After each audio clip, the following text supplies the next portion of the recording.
टांडा विधानसभा सबसे अहम विधानसभा मानी जाती है। तो यहाँ पे बुनकर का मामला बहुत ही ज्यादा पेचीदा हो चुका है। लगभग बुनकर बहुत परेशान है, कारोबार लगभग बंद हो रहे हैं। तो समाजवादी पार्टी की सरकार जब आएगी तो बुनकरों के लिए क्या करेगी? यहाँ पे जो बुनकरों के खाते में बकाया शो करता है उसकी देनदारी गवर्नमेंट की। यहाँ के इंजीनियरों से, जो लाइनमैन है, उनसे हमारे बुनकरों का शोषण कराती है। समाजवादी पार्टी पिछले 4 साल से बैठी हुई थी। अब जब चुनाव करीब आ रहा है तो धरना भी हो रहा है बुनकरों के लिए और मीटिंग्स भी हो रही है। तो क्या करेंगे? इस पर कई बार मैंने विधानसभा में भी आज आवाज उठाई। हथकरघा मंत्री से भी मिला, ऊर्जा मंत्री से भी मिला। सभी झूठे और मक्कार लोग हैं। कहीं पर मैदान नहीं है, घूमने टहलने की जगह नहीं है। नदी के किनारे जगह निकालेंगे, बाईपास का निर्माण करेंगे, टांडा का सौंदर्यीकरण करेंगे। तो सत्ता पक्ष है या तो विपक्ष में समाजवादी पार्टी है। अगर और कोई कह रहा तो इस लायक नहीं हम उसकी बात का जवाब दें। जन्मदिन आम लोगों के लिए खुशियों का दिन होता है, लेकिन जब जन्मदिन किसी बड़े राजनीतिक चेहरे का हो तो केक के साथ साथ सियासी संदेश भी काटे जाते हैं। आज समाजवादी पार्टी के राष्ट्रीय अध्यक्ष अखिलेश यादव का जन्मदिन है। आज पूरे प्रदेश में सिर्फ खुशियां नहीं मनाई जा रही, बल्कि 2027 की सियासी उम्मीदों को हवा भी दी जा रही है। कार्यकर्ता केक काट रहे हैं, एक दूसरे को मिठाई खिला रहे हैं और हाथ उठाकर यह संकल्प ले रहे हैं कि 2027 में उत्तर प्रदेश में समाजवादी पार्टी की सरकार बनने जा रही है। अब्दुल्ला जिलानी नाम है मेरा।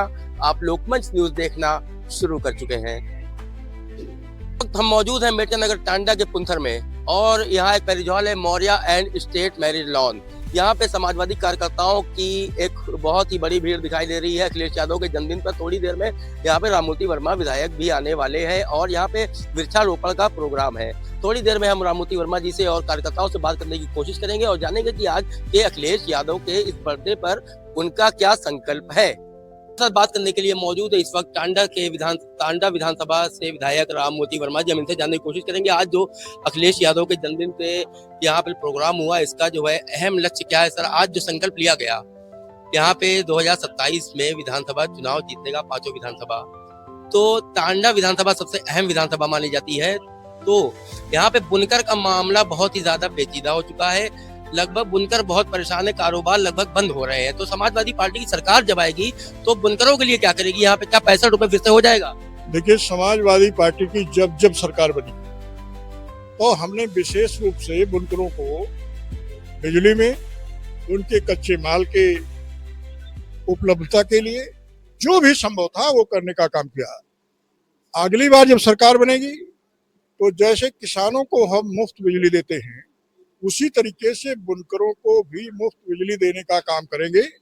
और जो सरकार को पैसा देना चाहिए सब्सिडी का, जो बुनकरों के खाते में बकाया शो करता है, उसकी देनदारी गवर्नमेंट की है। और वो जानबूझकर उसको न देकर यहाँ के इंजीनियरों से, जो लाइनमैन है, उनसे हमारे बुनकरों का शोषण कराती है, उत्पीड़न कराती है। इस पर कई बार मैंने विधानसभा में भी आज आवाज उठाई।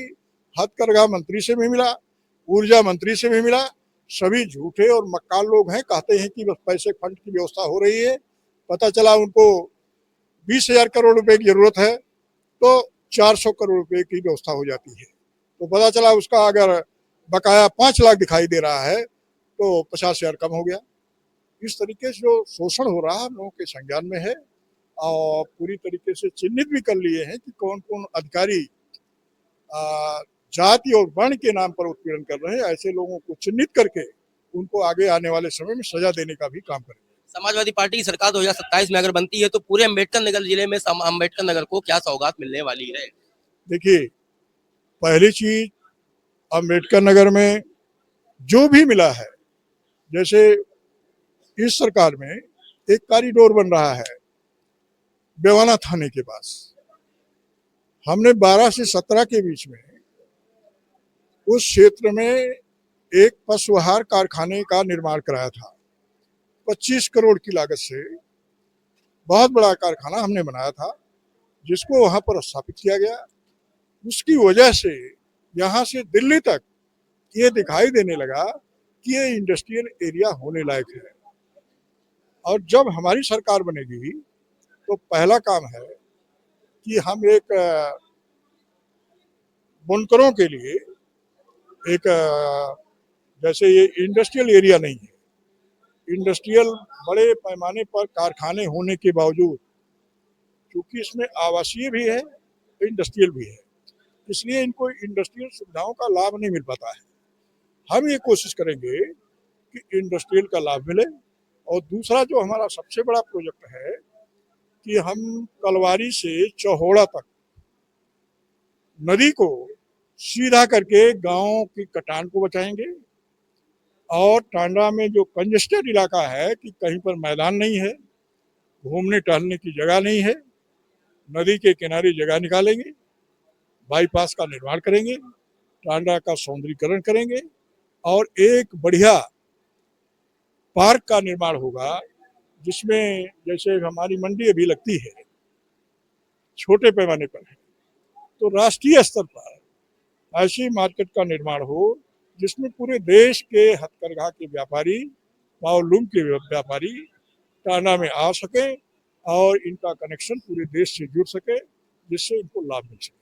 विपक्ष का यह आरोप है कि समाजवादी पार्टी पिछले 4 साल से बैठी हुई थी, अब जब चुनाव करीब आ रहा है तो धरना भी हो रहा है बुनकरों के लिए और मीटिंग्स भी हो रही है, इस पर क्या कहेंगे? नहीं, देखिए विपक्ष का काम तो सत्ता के लोग कर रहे हैं, विपक्ष के लोग कर रहे हैं। ये अन्य पार्टियों के लोग कह रहे हैं। अन्य कोई पार्टी हमारे जिले के अंदर है नहीं, या तो सत्ता पक्ष है या तो विपक्ष में समाजवादी पार्टी है। अगर और कोई कह रहा तो इस लायक नहीं हम उसकी बात का जवाब दें। जब योगी के चट्टे बट्टे बोलेंगे तो उनकी बात का जो जवाब आप पूछेंगे हम जवाब देंगे। बहुत बहुत शुक्रिया हमसे बात करने के लिए। टांडा से समाजवादी पार्टी के कार्यकर्ताओं का संदेश साफ है, वे पूरे उत्साह के साथ 2027 की तैयारियों में जुटने का दावा कर रहे हैं। अब यह संकल्प चुनावी नतीजों में कितना बदलता है, इसका फैसला तो जनता करेगी। फिलहाल जन्मदिन के बहाने सियासी संदेश देने की कोशिश जरूर दिखाई दे रही है। इस वीडियो में फिलहाल इतना ही। कैमरे के पीछे मेरे सहयोगी आसिम है, आप देख रहे थे लोकमंच न्यूज। शुक्रिया।